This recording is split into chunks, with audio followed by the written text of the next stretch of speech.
boa tarde a todos. É um prazer estar aqui com vocês para mais essa conversa ao vivo.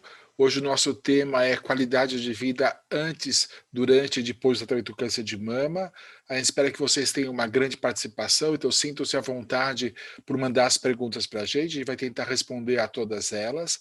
Esse material que agora está ao vivo vai ficar gravado e vocês vão poder acessar esse material depois pelo Facebook do hospital ou pelo site do hospital.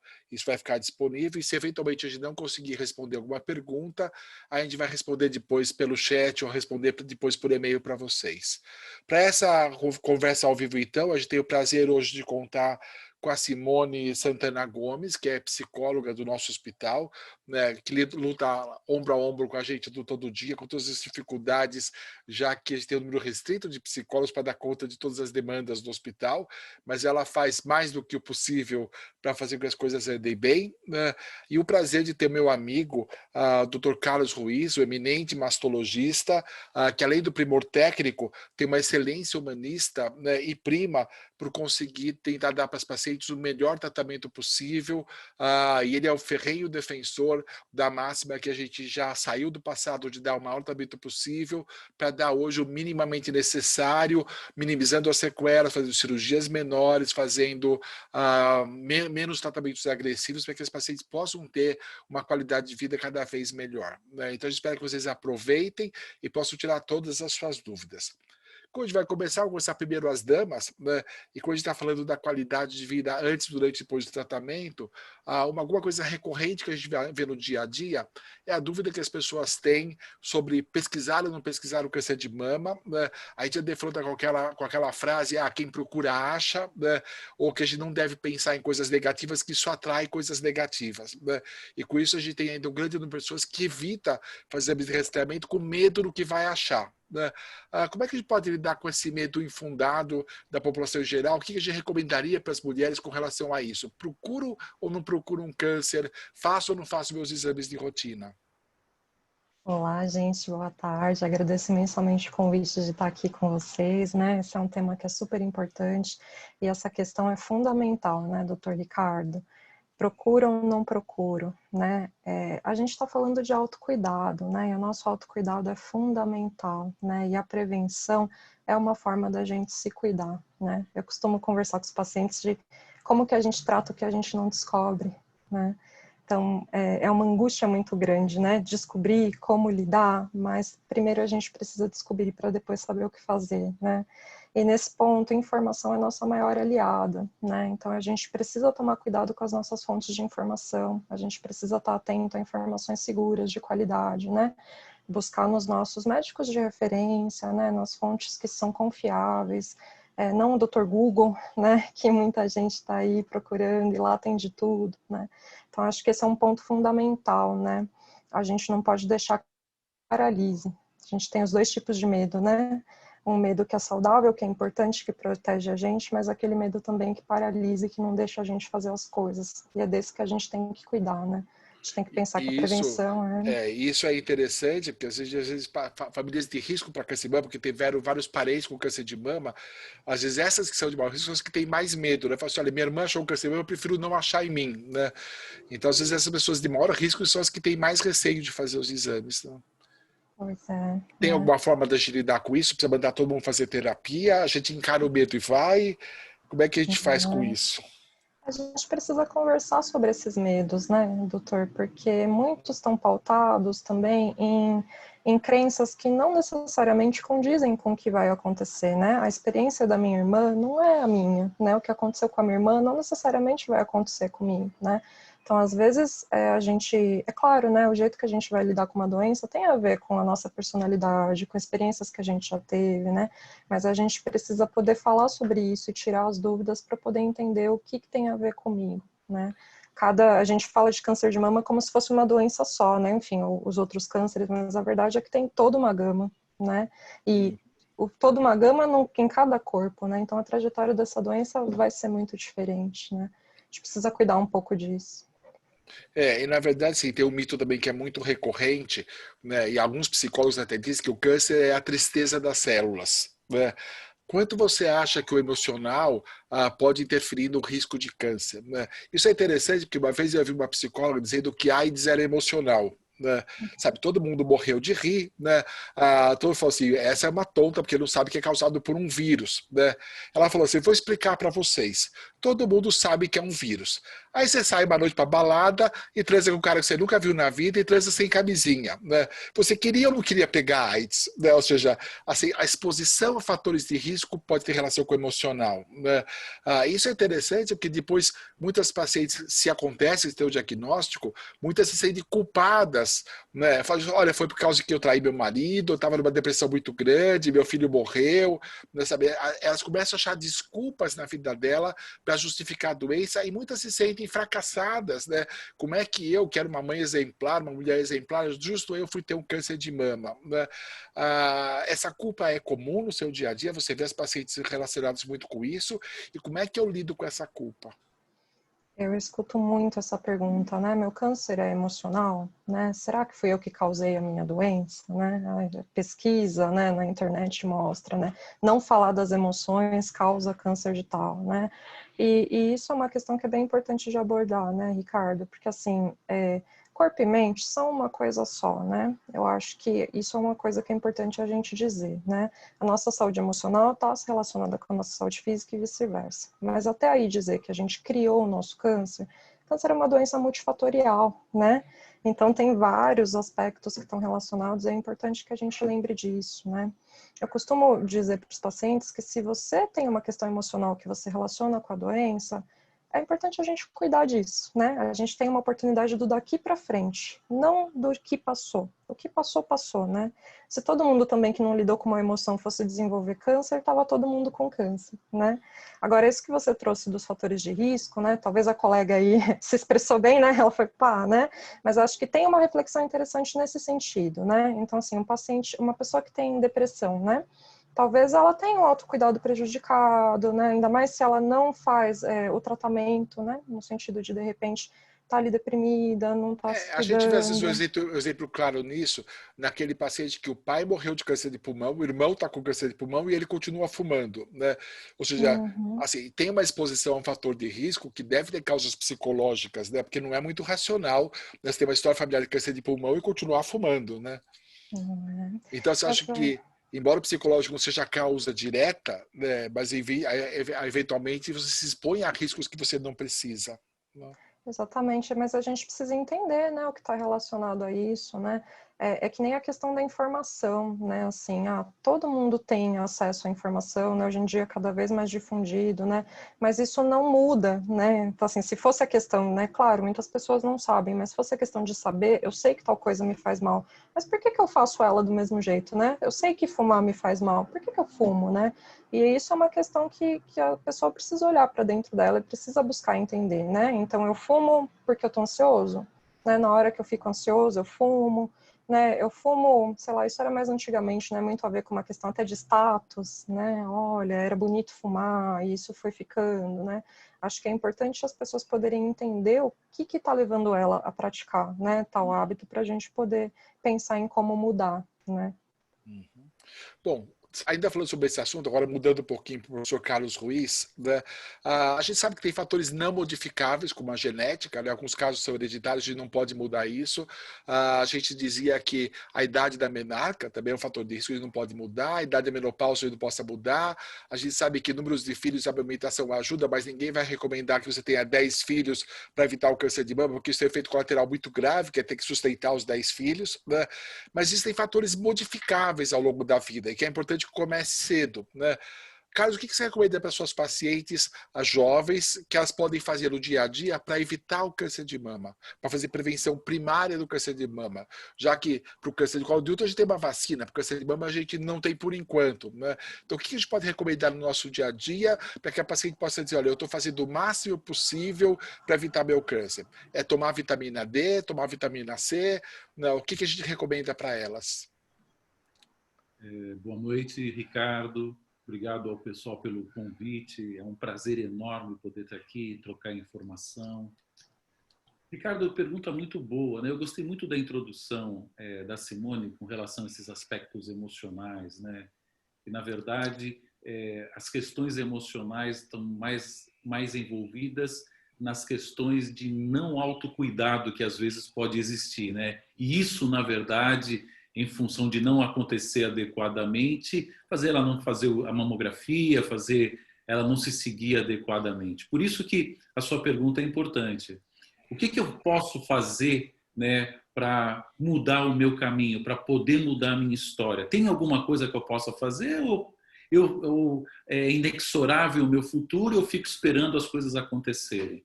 Tenho que fazer, né? Trabalhos hoje mostram que você cuidar da sua saúde é importante. A definição de saúde eu acho que é muito legal, que a Organização Mundial da Saúde fala para a gente. Saúde não é ausência de doença. Saúde é qualidade de vida. Então, tudo que impacta na minha qualidade de vida impacta na minha saúde, né? Então, respondendo a sua pergunta, exercício físico, alimentação adequada, cuidar da cabeça, tomar bastante líquido, tudo isso é muito importante, né? E a gente vê cada vez mais, né, trabalhos mostrando que, principalmente na menopausa, quando você não ganha peso ou você perde peso, você tem um impacto de até 30% numa condição de melhor sobrevida. O exercício faz com que você tenha menos câncer e, para quem já teve câncer, menos recidiva, né? Ou seja, você poder fazer alguma coisa que está a seu alcance é factível e pode mudar a sua história, né? Eu acho que essa é a frase-chave em si, né? Pensando em qualidade de vida como um todo, Ricardo. Muito bom. Você falou sobre fazer mamografia, fazer os exames, né? Essa é uma questão muito recorrente no nosso dia a dia, ainda mais agora na época do Outubro Rosa. A gente sabe que existe uma discrepância entre recomendações que levam em consideração também o aspecto econômico, né? E recomendações que a gente acha que é ideal, inclusive na data de início de começar a fazer a mamografia, se faz só mamografia, se faz a coisa exame a mais. O que você recomendaria para sua filha fazer, se ela tivesse que fazer um plano de acompanhamento ao longo da vida para aquilo que chama de rastreamento ou diagnóstico secundário, que não reduz, o que você falou, reduz a chance de ter câncer. Os exames não reduzem a chance, mas fazem um diagnóstico mais precoce. Para a sua filha, independente de quem vai pagar a conta, o que você recomendaria para ela? Muito legal, querido. É assim, só para a gente ter uma ideia de qual que é o nosso cenário em nível nacional, né?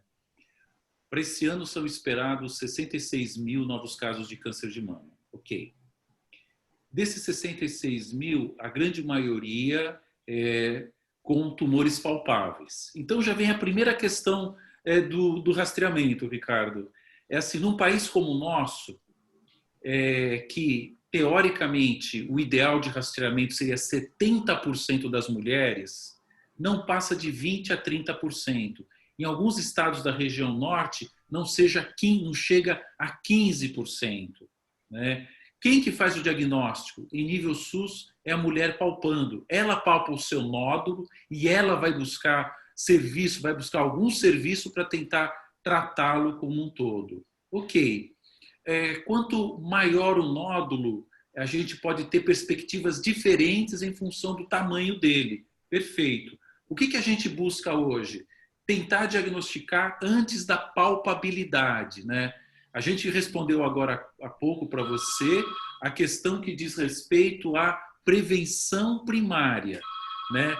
Ou seja, o exercício físico pode evitar que a doença apareça. Ok. Agora nós estamos falando de prevenção secundária, que é diagnóstico precoce.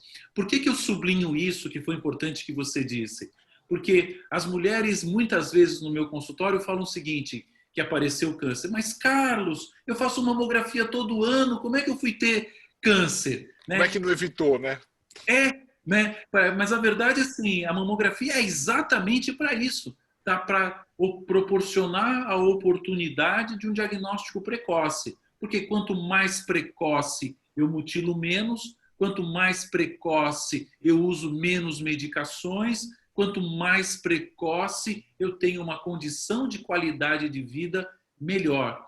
E quando a gente compara o público com o privado, né, tem 40% mais mortalidade no público do que no privado. Por quê? Acessibilidade a tratamento, a droga, as melhores tecnologias.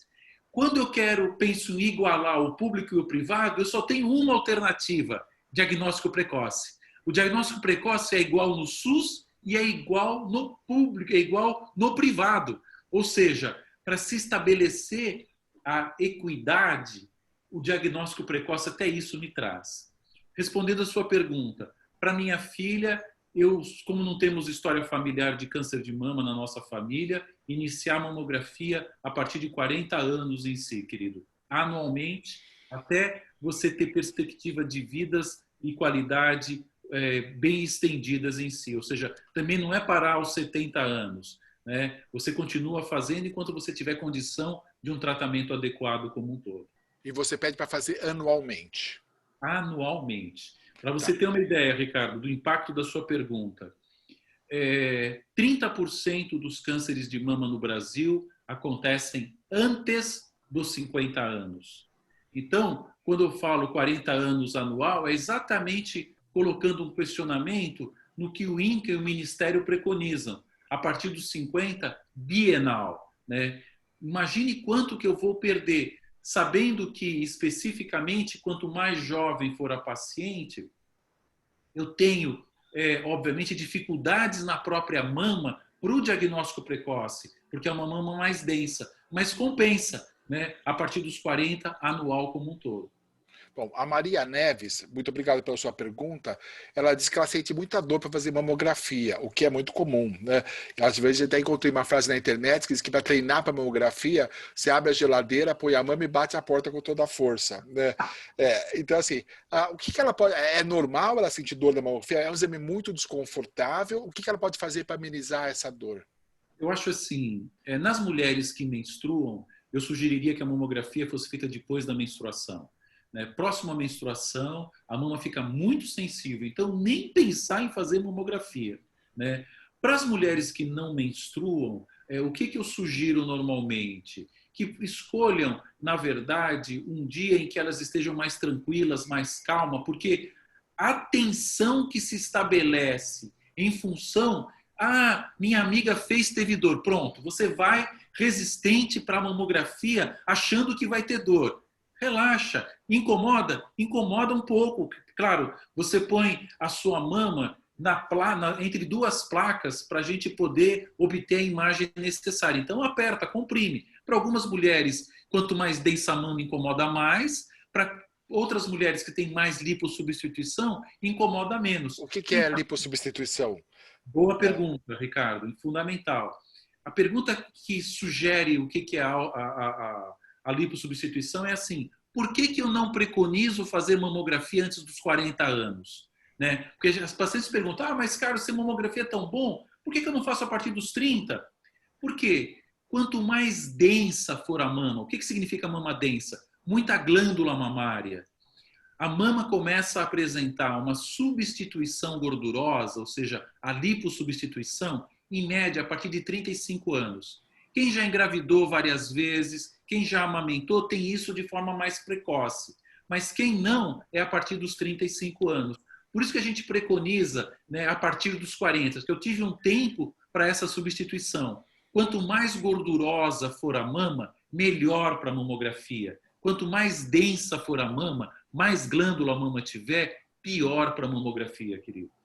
E na prática do dia a dia, o que eu vejo com meus pacientes, assim, é um procedimento que para algumas é desconfortável, igual trocar um curativo ou fazer algum outro procedimento que a gente costuma fazer em medicina. Nada impede que você possa tomar um analgésico leve, um anti-inflamatório leve, desses que a gente compra sem receita na farmácia, 1 ou 2 horas antes do exame. Né? Vai torná-lo mais confortável. Talvez seja até um pouquinho de efeito placebo. Né?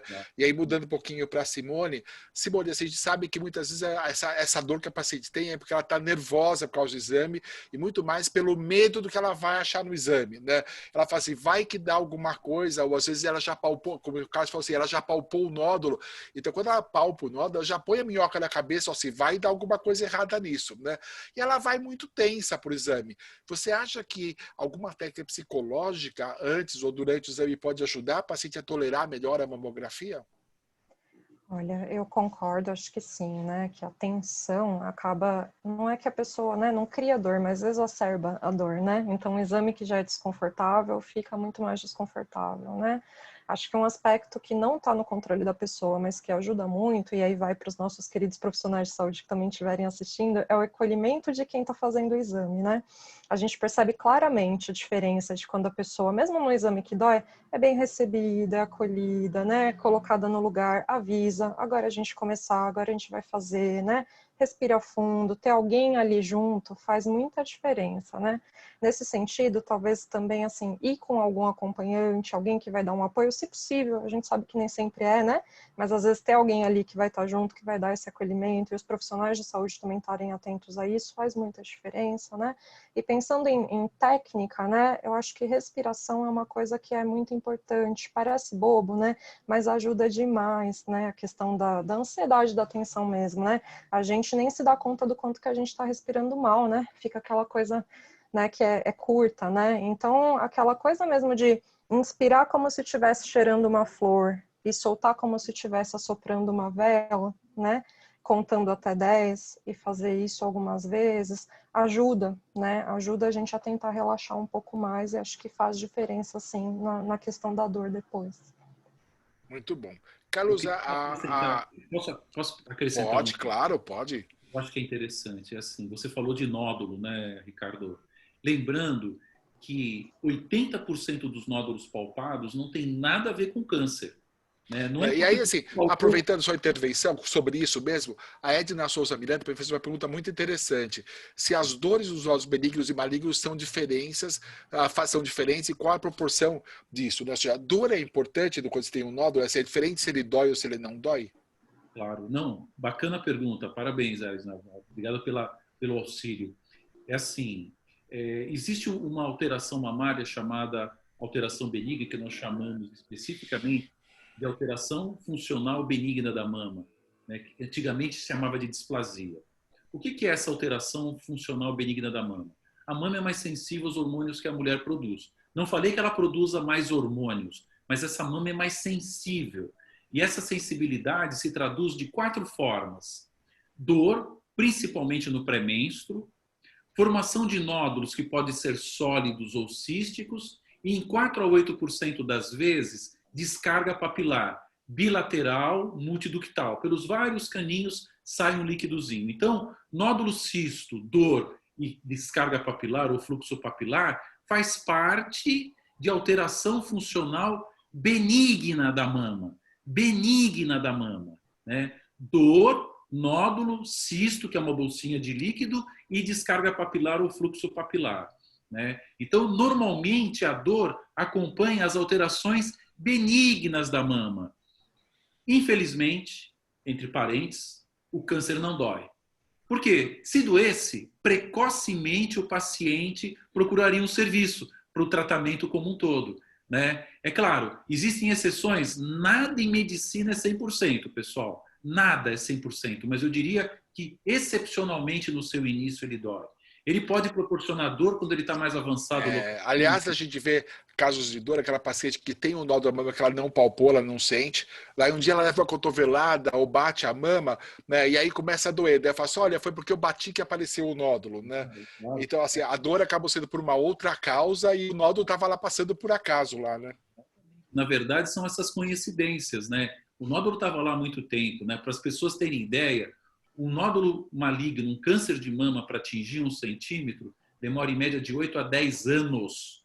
Né? É muito tempo para carcinogênese. Então, não é porque eu levei uma batida, na semana seguinte eu estou com câncer. Né? Isso não existe para a mama como um todo. Né? Então, assim, o cuidado que a gente tem que ter é dor mamária normalmente se relaciona mais a alterações benignas. Né? Então, esse nódulo que eu falei, que em 80% não tem nada a ver com câncer, que são nódulos benignos, que muitas vezes não precisa nem remover, né? São nódulos que chegam até 2, 3 centímetros e ficam assim a vida inteira. E como depende dessa ação hormonal, depois da menopausa até diminuem e muitos até desaparecem. Então, muito cuidado só no segmento, na avaliação, que às vezes nem biópsia e nem cirurgia é necessária. Mas quem define isso é o seu médico, é o seu mastologista. O A seu respeito disso, a Josiane Dias Graças Carvalho está perguntando que ela disse que ela está sentindo muita dor no bico do seio, e ela está entrando na menopausa. Se essas mudanças, quando você começa a menstruar, você para de menstruar, ter dor no bico do seio quando entra na menopausa é uma coisa comum e normal ou é uma coisa que ela tem que ficar preocupada? Não, normalmente, essa transição hormonal é muito complexa para a mulher, porque é acompanhada de uma série de ações hormonais que se potencializam nessa fase. Você vai falar, pô, mas Carlos, menopausa não é a ausência de hormônio? É a falência do ovário. Mas esse momento de transição, esse ovário começa a produzir outros hormônios com mais frequência, com o tipo androgênio, que pode atuar na mama também, né? Então, assim, a gente tem que ter o cuidado de entender que isso pode ser normal, sabe? Se tiver na dúvida, procure um colega que trabalha com essas questões, né? Porque essa sensibilidade pode acontecer, ainda mais nesse momento de transição em que várias mudanças no seu organismo estão ocorrendo juntamente com essa sensibilidade na papila da mama. Bom, Simone, você vê, alguns pacientes já vão com o nódulo palpável, vão fazer a mamografia, às vezes elas ficam tão ansiosas que elas perguntam para o técnico o que deu no exame, nem revelou o filme ainda, elas já querem saber o que deu no exame, né? E muitas vezes, quando tem uma alteração e elas abrem o laudo, né, para ver, né, elas não resistem, vem lá um número BIRADS, né? E ela não sabe o que significa. Você aconselha que as pacientes abram o exame e procuram no Google, ou elas devem esperar com o exame fechado e levar para o seu médico? Eu aconselho que não abram. Eu sei que é difícil, né? A ansiedade fala muito alto, né? Mas assim, antes de fazer o exame, já marca o retorno com o médico, né? E já tem aquela data preparada, né? Então eu vou pegar o resultado e vou passar no meu médico tal dia e vou conversar com ele ali. Porque às vezes Essa estratégia é fantástica, né? Porque às vezes um BIRADS 4, não, assim, claro, né? Não, a gente não sabe, né? A pessoa tem que conversar ali com o médico, e o médico que vai ter a competência para poder dizer, e já para poder dizer o que vai ser feito, né? Porque mesmo que seja uma notícia difícil, você receber o acolhimento do médico e o direcionamento, né? Então o médico não vai te deixar no vazio. Ele vai dizer, olha, está acontecendo isso com você, mas a gente vai cuidar dessa forma, né? E isso faz toda a diferença, né? Então, eu E a gente recomendo que não sabe Tá. se hoje abra. que muitos tumores que são iniciais, às vezes são curáveis, né? E é interessante assim, porque quando você fala, olha, tem um câncer na sua mama, né, a primeira pensamento que vem dela é assim, eu vou morrer, né? Assim, e aí, assim, a partir desse choque que ela tem, né, e ela pensa nisso até antes de pensar na queda do cabelo, na mudança do aspecto da mama, que assim, nem sempre acontece, mas a gente tem coisas mais conservadoras, depois o Carlos vai falar sobre isso, mas é natural que ela pense no medo da morte, né?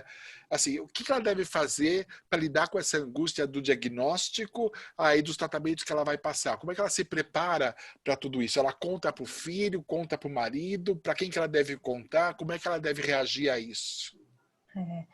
Esses sentimentos, Ricardo, são esperados, né? Isso assim é comum, né? E a gente também não deve colocar como uma questão que não vai acontecer, né? Desespero, medo da morte, infelizmente o câncer ainda tem um estigma muito forte, né? Mesmo quando a gente está falando de quadro metastático, hoje já mudou muita coisa, tem muitas mulheres que estão vivendo aí controlando a doença, né? Que conseguem ter qualidade de vida, mas a primeira coisa que vem quando fala de câncer é tudo isso, né? Então, isso é esperado e é comum, né? Mas não significa que a pessoa tem que ficar ali sofrendo sozinha, né? Falo para o marido, falo para o filho, depende, né? Depende das relações, né? O importante é você ter alguém de confiança, né? Alguém que faça sentido para você e com quem você possa compartilhar, né? Rede de suporte faz toda a diferença, né? A gente sentir que a gente não está sozinho. Embora a experiência do câncer seja muito pessoal, né? Então só quem está na pele sabe o que está passando, né? Mas a gente sentir que a gente tem um suporte, né? Uma rede de apoio, né? Os profissionais de saúde, as pessoas que são da nossa confiança, não enfrentar isso sozinho, faz muita diferença nessa questão da trajetória da doença, né? E bato o martelo aí na questão da informação, né? A informação é nossa maior aliada. Como lidar com os efeitos colaterais dos tratamentos? Eu preciso saber que efeitos são esses, né? Até para a gente poder ter uma certa previsibilidade, né? Embora a gente não consiga dizer tudo o que vai acontecer, a gente ter Isso uma é interessante noção porque às vezes ajuda. o conhecido assusta, né? Aquilo que você não espera, desconhecido assusta. Então, se você espera, você às vezes até superestima o que vai acontecer e tolera melhor, né? Exatamente, né? E você pode se preparar, né? Então, poxa, se eu já sei quando eu faço um tratamento quimioterápico, né? O doutor me explicou que nos primeiros, né? Não sei, depois de uns 3, 4 dias eu vou estar, posso sentir fadiga, posso sentir algumas coisas, né? Como que eu posso lidar melhor com essa situação? Eu vou colocar um monte de atividade na minha rotina, né? Eu vou fazer aquele bando de coisa, ou de repente eu vou pedir ajuda. Essa semana vou pedir para minha irmã buscar meu filho na escola, né? Eu vou descansar, vou aquela série que eu gosto, né? Acho que é importante a gente também poder, né, cuidar disso. E nesse aspecto, você acha que o acompanhamento psicológico é obrigatório para todo mundo, é necessário para todo mundo? Ou algumas pessoas dão conta sozinhas sem precisar de recursos de profissionais? Eu não acho que é obrigatório, né? Algum sofrimento psicossocial, né? A gente vai dizer que é esperado e é comum, preocupações fazem parte, né? E a maioria das pessoas vai conseguir se ajustar e se adaptar a isso, né? Mas algumas pessoas vão ter um pouco mais de dificuldade. E aí a gente tem que tomar um pouco de cuidado. Vou falar de duas coisas agora que podem parecer que são conflitantes, mas não são, né?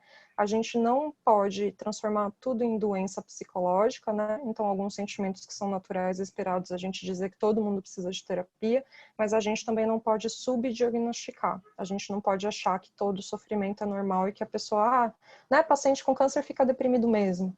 Não, né? Depressão é outra coisa e a gente precisa tratar para a pessoa ter uma qualidade de vida Aliás, muito é um melhor. trabalho recente que foi publicado, mostra que a presença de ansiedade, principalmente depressão, piora inclusive os resultados da terapêutica, né? Tem uma maior chance de recidiva, uma maior chance de mortalidade por uma depressão não tratada. Então, assim, não é um luxo tratar a depressão, né? Às vezes é uma necessidade, né? Não, né? E aí é importante a gente estar atento mesmo aos nossos sentimentos, né? A como que a gente está passando, né? Eu costumo falar assim das nossas ferramentas pessoais, né? Então, as minhas ferramentas que eu costumo usar para lidar com as adversidades estão funcionando? Eu estou conseguindo ou não, né? Eu não estou dando conta, eu passo a maior parte do tempo triste ou muito ansioso, né? Na dúvida, conversar com um profissional é sempre importante, né? Eu costumo dizer, não custa fazer um primeiro atendimento e sentir e ter esse feedback e ver se você vai precisar de um acompanhamento ou não, né? Pedir também para os profissionais de referência, né? Então, Simone, eu não tenho um psicólogo, assim, eu nunca, né? Você não se apresentou para mim ainda no hospital, né? Conversa com o seu oncologista, né? E fala, olha, eu tô com essa dúvida, eu tô me sentindo assim, ele vai te referenciar, né? E de repente você pode ter esse primeiro apoio e entender se é o caso de um acompanhamento ou não. Posso fazer um complemento, Ricardo? Claro, Carlos, você sempre pode. Amém. Simone, gostei muito do que você falou. Tinha um amigo meu, psiquiatra, que ele falava o seguinte: ansiedade é excesso de futuro, depressão é excesso de passado. E os dois te roubam da única realidade, que é o presente, que é onde a gente deve ajudar essa paciente a viver, na verdade, no presente, né? Estabelecendo menos expectativas e vivendo um dia por vez, porque eu acho que esse é o grande segredo. O segundo segredo que você disse e mencionou, que eu quero sublinhar aqui, é o acolhimento, né? Por toda a equipe médica, né? Há muitos anos atrás, a gente desenvolveu um trabalho num serviço público aqui de São Paulo muito legal, em que a gente fazia reuniões semanais com as pacientes com câncer. Então, a gente colocava várias pacientes numa roda de discussão, né? Tinha a equipe multidisciplinar estava presente, tinha uma psicóloga, uma nutricionista, tinha o mastologista, o cirurgião, tinha o oncologista, né? Tinha o radioterapeuta e a gente conversava sobre as questões, né? Então tinha aquela paciente que estava chegando a primeira vez, que estava assustado com o diagnóstico, e tinha aquela que já tinha terminado o tratamento e estava viva, lá depois do tratamento como um todo. Então eu percebia que isso nutria todos, e a gente principalmente médico, no entendimento que tudo passa, que as coisas vão melhorar, que enquanto você está nessa tempestade, você não consegue enxergar direito o que está acontecendo, né? E eu lembro que esse grupo trouxe resultados muito bons para essas pacientes em função dessa orientação, que mudaram inclusive a sua forma de viver suas vidas depois do câncer. E aí eu queria perguntar para você, é frequente a gente mudar os nossos critérios de vida, a gente mudar as nossas atitudes de vida depois que a gente passa por uma situação como essa, minha querida? Sim, né? Tem um conceito que a gente traz, né? Porque muito se fala do estresse pós-traumático e existe, né? Acho que é importante a gente cuidar disso também, mas também existe uma coisa que chama do crescimento pós-traumático, né? Da possibilidade da gente poder crescer a partir de uma situação difícil, né? É uma oportunidade de rever valores, rever prioridades, né? Então é muito comum que a gente discute de pacientes. Antes uma coisa que me irritava, né, que nossa, me tirava do sério é pequena, né? A minha saúde é o que importa, né? Tá com os meus filhos é o que importa. Esse aqui e agora, né, que às vezes a gente está muito focado lá na frente e não vê, né? E Então, nesse sentido, desculpa, Ricardo, só mais uma perguntinha para Simone. Fica à vontade. Nesse sentido, é assim, quem tem fé, seja ela qual for, quem tem família, seja ela como for a organização, isso faz diferença no sentido do entendimento da própria doença e na aceitabilidade do tratamento como um todo, no encaramento da doença como um todo. Existe isso, Simone? existe, né? A gente chama de fatores de proteção, né? Lembrando que fé não é religião, né? Quando a gente fala de fé, a gente está falando de espiritualidade, né? Que é um conceito muito mais amplo, né? Que tem a ver com a questão mesmo de existência, né? De um sentido de vida, né? Religião tem a ver com os rituais e crenças, então você pode ter a sua espiritualidade sem seguir necessariamente uma religião, né? Acreditar em alguma coisa, Importante, com certeza. né? E a questão da rede de apoio, né, que a gente está falando e está sublinhando muito, né, e lembrando também que rede de apoio, né, que nem você falou, família como for, quem for, não é só laço sanguíneo, né, tem pessoas aí que é isso, né, tem uma rede de apoio mais restrita, minha família é pequena, né, meus pais já são falecidos, mas tem um amigo, tem aquele alguém, né, uma pessoa que dá esse apoio, são fatores de proteção que ajudam e que a gente deve fortalecer, né, durante o tratamento e depois do tratamento também. Bom, só para a gente tá tendo uma grande participação, agradeço ter tido uma grande participação do público, a gente tem bastante perguntas, eu vou responder algumas rápidas, só para tentar não deixar sem responder. A Maria Nonato pergunta se mulheres que fizeram mamoplastia têm o risco maior de desenvolver câncer, né? Então essa eu vou responder, a resposta é não, né? Não tem nada a ver uma coisa com a outra, né? Também a Francisca Mota perguntou com que frequência deve fazer mamografia, a gente já respondeu, é anual, a partir dos 40 anos, quanto o Carlos Ruiz disse, mas tem uma outra pergunta interessante aqui, da Lima Solares, que diz que ela tem 31 anos de idade e ela tem um nódulo na mama, se ela pode fazer só o autoexame da mama, ou se ela deve esperar até chegar à idade certa para a mamografia. Ela tem 31, ela espera até os 40 ou ela faz algum exame antes? Então, Carlos, assim, ela tem 31 e um nódulo palpável. O que ela faz da vida dela? Você falou que mamografia nessa idade é ruim porque a mama é muito densa. Então, o que ela deve fazer de exame? Faz biópsia desse nódulo? O que ela faz? Assim, se ela não tiver história familiar, ela deve procurar um colega da saúde para poder palpar esse nódulo. E aí tem uma indicação precisa de um exame chamado ultrassom de mama. Sabe? A gente não pede ultrassom de mama para detecção precoce, para rastreamento. Não. Estou com dor mamária, vou fazer ultrassom? Raramente. Quando que a gente pede ultrassom? Quando a gente tem uma alteração palpável, porque o colega vai se direcionar por essa palpabilidade para entender se é um nódulo sólido, se é um cisto, né? E se for um cisto, você pode resolver de imediato através do esvaziamento, melhorando a condição álgica como um todo. Se for um nódulo sólido, bem delimitado, maior diâmetro paralelo à pele, é benigno normalmente. Se ela tiver com mais de 30, 35 anos, poder-se-á submetê-la a uma biópsia com agulha fina para descartar a malignidade, se o colega achar necessário. Algumas vezes nem isso é necessário quando você tem achados de imagem e clínicos compatíveis com a benignidade. Você falou sobre história familiar, né, que é um assunto importante, ficou muito em voga depois da Angelina Jolie, né, depois de alguns hollywoodianos. Né. A Jane Araújo, né, ela diz que tem vários casos na família de câncer de mama materno e paterno. Né. Ela quer saber se ela tem mais facilidade de ter câncer ou não. Ou seja, você falou de história familiar. O que a gente deve valorizar na história familiar? E a gente sabe hoje que existem testes genéticos. Quem deve fazer teste genético e o que a gente deve fazer com o resultado desse teste genético? Perfeito, perfeito. Então, assim, qual história familiar que me deixa mais propenso a pedir um teste? Eu fico mais preocupado em si. Então, assim, parentes em primeiro grau.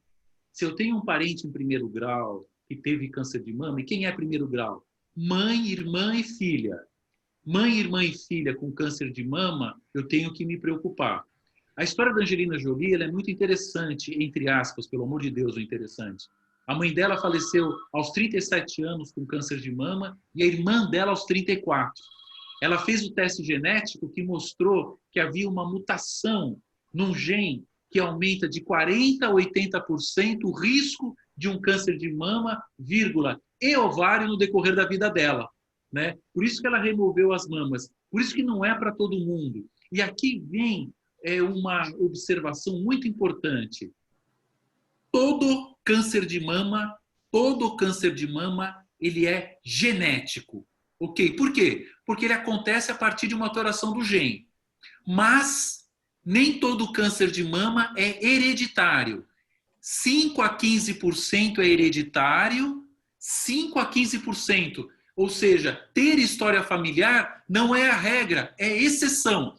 Por que eu sublinho isso? Porque é muito frequente o paciente chegar no consultório e falar: poxa, eu tive câncer, mas não tenho ninguém na família que teve. Essa é a história mais frequente. Isso é o achado mais frequente em si. Então, porque, na verdade, quando eu fico preocupado, não é só com a história em primeiro grau, mas com a precocidade de aparecimento.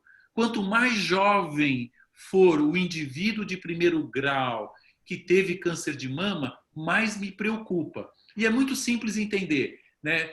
Para que eu tenha um câncer de mama, eu tenho que ter nas hélices do meu DNA, do meu cromossomo, na mesma altura, 2 mutações, que é uma teoria de um colega chamado Hudson. Para eu ter isso, na mesma altura, é extremamente a sorte, depende, né? Quando eu já nasço com uma, eu só preciso de mais uma. Por isso que a característica básica de quem tem essa mutação que já nasceu é apresentar o câncer de mama precocemente. Por isso que o câncer de mama ligado à hereditariedade envolve a jovialidade no aparecimento do câncer propriamente dito, Ricardo. Bom, então, você vê. Aí você achou uma família que tinha vários casos da família, você achou suspeito, você fez o teste genético, deu positivo. O que eu faço agora com isso? Então, porque essa é a outra questão. Existe, como fez Angelina Jolie, uma série de métodos, estratégias redutoras de risco, que vão desde a mudança de hábitos de vida, fundamental, passam por a utilização de medicações e chegam ao extremo de remover ambas as mamas. Né? Remover ambas as mamas é para situações muito particularizadas, não é para todo mundo. Vários trabalhos mostram que existe uma insatisfação sexual em mais de 30% das mulheres que removeram ambas as mamas. Existe ainda preocupação com câncer em mais de 40%. Por quê? Porque não existe método 100% protetivo. Sempre que eu removo as 2 mamas, eu deixo de 10 a 15% de mama. Você fala, como assim, Carlos? Que é por onde passam os vasos, na superficialidade. Se eu remover essa superfície, eu necroso toda a pele. Então, sobra de 5 a 15%. Né? Então, eu também não zero o risco. Né? A paciente tem que saber disso.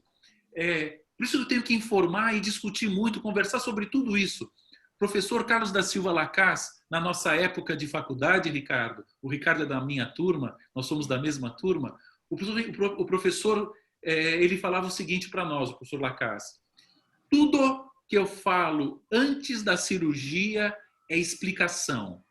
O que eu falo depois é desculpa. Então, eu preciso explicar mais. Por isso que a relação médico-paciente ela é terapêutica.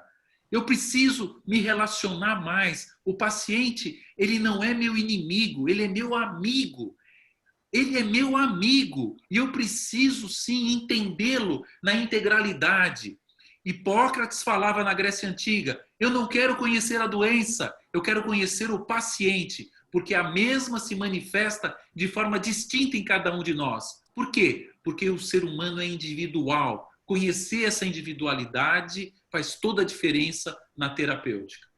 Bom, e aproveitando agora, Simone, com relação a isso, a paciente tinha uma história familiar, foi o doutor Ruiz, ele pediu teste genético, deu positivo, ele explicou todas as possibilidades para ela, discutiu com ela como ser humano, com as particularidades dela, e assim a gente quer que o paciente compartilhe a decisão com a gente. A gente deve ser paternalista e dizer o que deve fazer, ou a gente deve esperar o paciente dizer qual é a opinião dele com relação a isso, como é que eu ajudo a paciente a decidir se com base num risco genético, com o cara diz que não é uma certeza que ela vai ter a doença, ela faz uma cirurgia mutiladora, claro, vai reconstruir a mama dela, embora não vai ficar igual, né? Assim, ela fala assim, eu aceito a cirurgia ou não, e uma outra questão envolvida, às vezes ela tem filhas mulheres, né? E elas têm uma culpa de poder ter passado esses genes para as filhas. Então, como é que eu lido com a decisão do que eu vou fazer e como é que eu lido com a minha sensação de culpa de poder ter passado os genes para minha filha? É uma situação super delicada, né, Ricardo? Acho que, assim, o paternalismo não vai dar, né? Nem deixar a decisão também na mão totalmente do paciente, né? Precisa ser uma tomada de decisão conjunta, né? Então, É que a gente vê, às vezes, alguns sujeitos que falam para o paciente, olha, eu acho que tu vai fazer isso, mas é você que decide.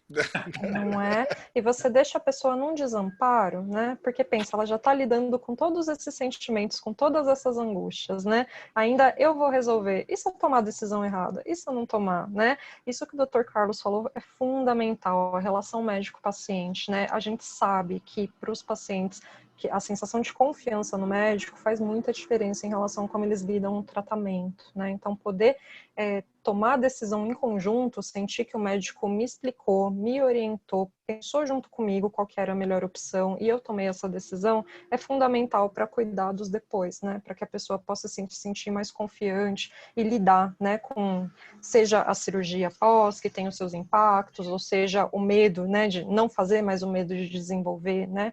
E essa questão da culpa também é muito importante que você colocou, né, Ricardo? É preciso cuidar disso, né? Porque pode ser uma sementinha aí que, se a gente não toma cuidado, vai crescendo e vai florescendo uma coisa muito complicada, né? Então, assim, as pacientes precisam dizer e precisam esclarecer isso, né? O doutor fez uma explanação muito importante sobre a questão hereditária, né? Acho que é fundamental poder lidar e poder cuidar disso, né? Que a gente não deixe essa culpa ir se fomentando, né? Porque esse é um dos aspectos, né? Mas não é o único, né? Para uma pessoa desenvolver ou não. E mesmo que ela desenvolva, ela vai ter opções, né?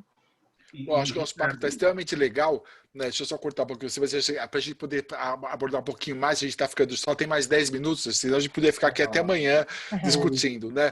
Eu vou abordar uma questão interessante. Você teve um casal jovem, né? Que ela teve um câncer de mama, não tinha hereditariedade, assim, ela teve, mas por azar acontece, né? Não é porque você é jovem que obrigatoriamente é hereditário, né? Mas foi interessante porque depois da cirurgia a gente estava acompanhando essa paciente, um dia falou, doutor, acho que meu casamento vai acabar. Porque eu tinha relação sexual com meu marido quase todos os dias, e depois da cirurgia, ele não me procurou mais. Então, acho que ele já deve ter até arrumado uma outra amante, acho que ele ficou feia, agora ele não pode mais me ver, né? Então, eu acho que ele vai me abandonar. Daí eu falei assim, posso falar com o seu marido? Né? Aí, assim, falei assim, só com ele, falei, não, doutor, eu não sou um bicho, tadinha, ela acabou de operar, né? Eu posso esperar ela se recuperar, né? Então, assim, muitas pacientes têm essa dúvida, sabe? O doutor Carlos me operou, né? Aí eu tive alta do hospital, como é que eu volto para minha vida sexual, né? Porque a gente pode reconstruir a mama, mas fica uma cicatriz, às vezes não fica exatamente igual. E assim, como é que os casais lidam com essa sexualidade, que é um tabu ainda no consultório, né? Muita gente não aborda essa questão e a paciente se sente absolutamente perdida. Como é que a gente começa essa conversa e o que a gente recomenda para a paciente? Esse é um ótimo exemplo, né? E que bom que essa paciente perguntou, né? Ela sentiu essa abertura para dizer, mas isso que você colocou, né? Muitos pacientes não falam, né? Enfim, tem vergonha, tem uma série de questões e os médicos não perguntam, né? Ou não só os médicos, a equipe como um todo, porque qualquer membro da equipe, né, pode perguntar para o paciente como é que tá. Claro, com cuidado, né? Sem expor, mas como é que tá a questão da sexualidade, né? Porque Tem sim um efeito importante, a gente sabe, né, que mexe com a sexualidade, mas a comunicação entre os parceiros é fundamental, que nem esse esposo falou, né, não era uma questão de eu não estar, né, interessado, mas de eu estar respeitando o momento dela, Você quer né? dizer a falta do diálogo, né? Exatamente, né? De poder colocar, muitas pessoas têm essas fantasias, né? Agora eu não estou atrativa, agora o meu marido vai me deixar, agora vai procurar outra, né? E poder entender com esse marido como ele está se sentindo, como é que as coisas estão acontecendo. Eu não vou dizer que isso nunca acontece, né? Mas cada caso é um caso, as pessoas precisam conversar e precisam achar outras formas, né? Então, uma coisa que não está dando para fazer da maneira clássica, né? Será que a gente pode achar um outro jeitinho, né?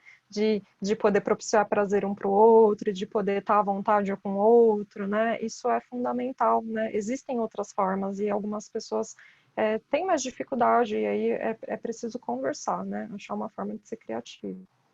Não, até porque, Ricardo, intimidade é muito mais que sexo, sabe? Você ter intimidade com alguém, às vezes o sexo para intimidade é o menos necessário como um todo, né? Ele é um complemento desse processo. Então, a conversa, a comunicação, a troca de ideias, de pareceres é fundamental. Quanto mais transparente for a relação, melhor, sabe? Porque o que eu vejo muitas vezes também é assim, muitos parceiros não é que eles se sentem menos motivados ou menos excitados para a relação. Eles têm o medo de estar machucando, de não ser esse o melhor momento, como você falou, sabe? E nessa interação, sabe, a paciente, ela pode falar, olha, não, vamos tentar, eu estou com vontade sim, né? Parece que ter vontade de relação sexual depois de câncer parece que é pecado, né? Não, a sua vida continua. Você continua mulher na acepção da palavra,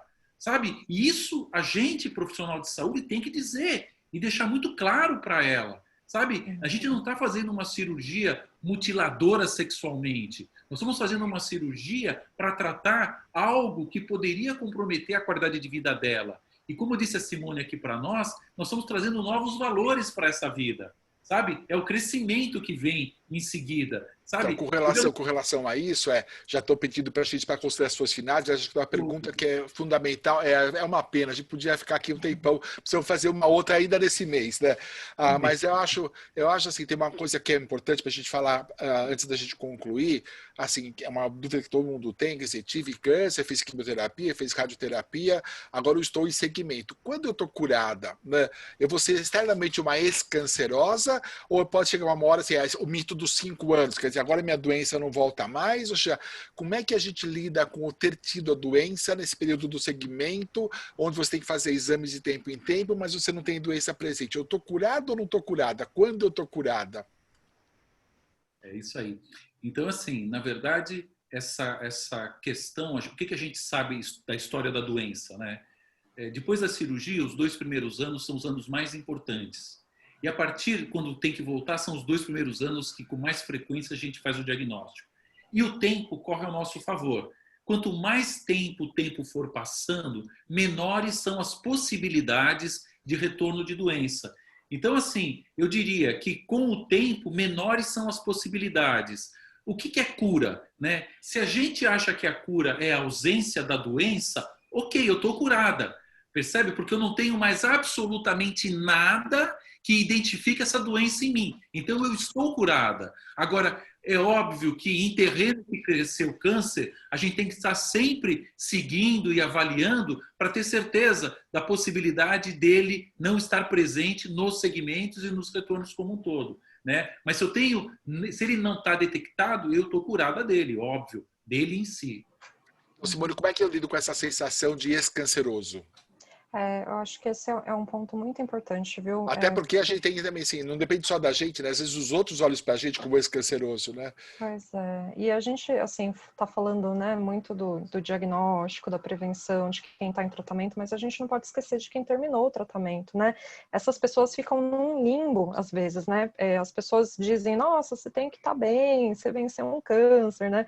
Mas tem uma série de coisas, E é inclusive de engraçado estigmas que a sociais. gente chama de ganho secundário, né? Às vezes a pessoa pessoa tem muita atenção da família inteira, muitos mimos, muitos presentes, né? Isso já, e quando aparentemente ela acaba o tratamento, isso tudo acaba, né? Então tem gente que fala assim, olha, era muito melhor quando eu estava doente, né? Me dava muito mais atenção, meu marido levava para jantar, conversava comigo, eu estou sentindo saudades do câncer, né?